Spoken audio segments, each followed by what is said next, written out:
Hello, everyone. I'm a creative writer. I'm a major medium of passing down knowledge, is true, right? This afternoon, I want to start with a poem I wrote titled It is September and I Remember. It is September and I remember. Dry hair permeates the peaceful outdoor ambience. A subtle recall of what home feels like.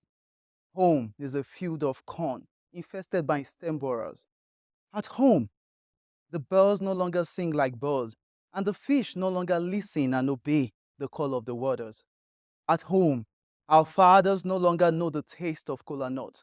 They wake up to the song of lamentation. The gold has grown dim. The pure gold is changed.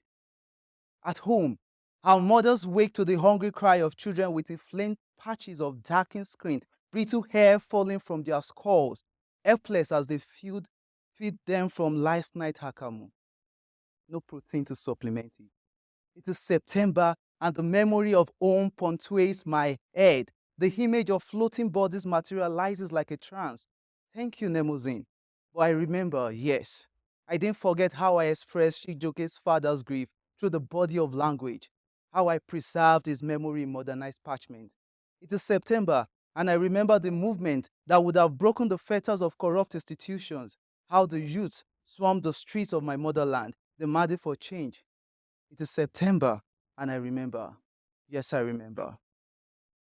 This poem speaks to the heart wrenching decision to flee one's homeland when the very essence of home becomes a perilous battleground. It speaks of the decapitating condition of the speaker's country. My own journey from Nigeria to the United States for an MFA in creative writing echoes the sentiment.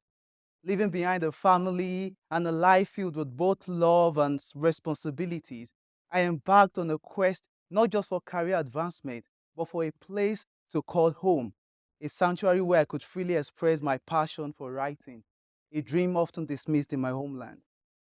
Home by Wasan Shire starts with the powerful line, "No one leaves home unless home is the mouth of a shark." This signifies that there is always a reason for living. Living meant abandoning my ailing father in the care of my mother and two younger siblings, a reality that weighed on me heavily. In Nigeria, I was a pillar for my mother, assisting in caring for my father. The party shifted this burden solely onto our shoulders as my siblings were at school. My departure was tinged with mixture of guilt and resolve, not the excitement commonly associated with new beginnings.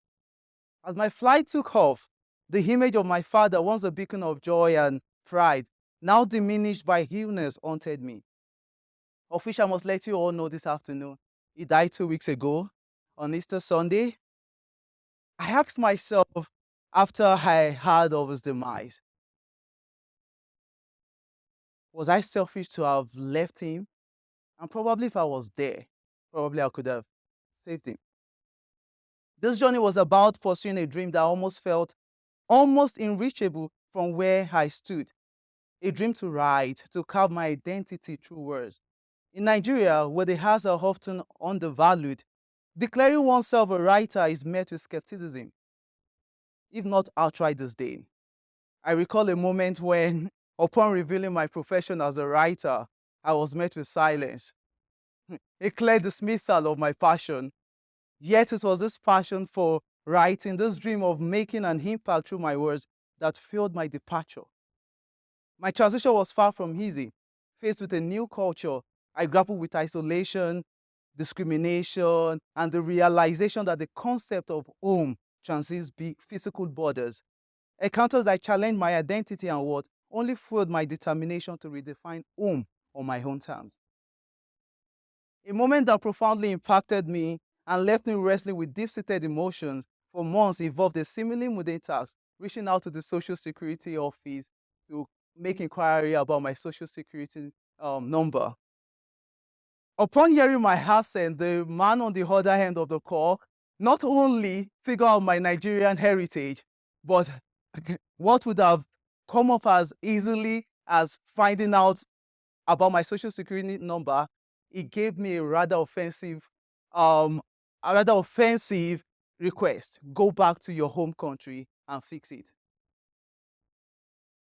Referencing the political struggle in Nigeria, actually. Despite the kernel of truth in his words, this experience left me feeling deeply wounded and humiliated. I wished I could have taught him at that moment the impermanence of home, which means that home can be anywhere. Another poignant episode that highlighted the complexity of belonging and the concept of home occurred when I assisted the professor in packing up her life as she prepared to leave the country. While we were packing, she abruptly asked, "Where is home to you?" It was an intelligent question. I answered, "Nigeria." It was a painful sight to see someone who has spent more than a decade in academia being forced to return to their home country due to the serious illness of their parents. This experience was a reminder that our achievements in life are temporary, and our roots will always call us back, no matter how far we go. This experience highlighted the importance of home as part of our identity that remains with us regardless of where life takes us. Home, I have come to realize, is not confined by geography, but is a mosaic of memories, relationships, and the values we hold dear. It is a place where our true selves can flourish, unfettered by fear or prejudice. After my father's demise, I found comfort in the arms of my lover, friends, family, the creative writing department, and my wonderful professors. The notion of home extends beyond personal narrative. It encompasses the global plight of immigrants and the displaced who seek refuge and dignity in unfamiliar lands. It reminds us of the universal quest for belonging and acceptance in a world marred by division.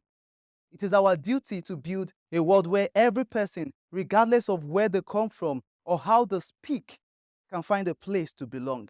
A world where home is not just a word, but a sanctuary of love, understanding, and unity. In the end, home is just more than a physical space. It is a feeling of belonging, a nest for the human spirit to soar, and a foundation on which we build our dreams and forge our destiny. Thank you.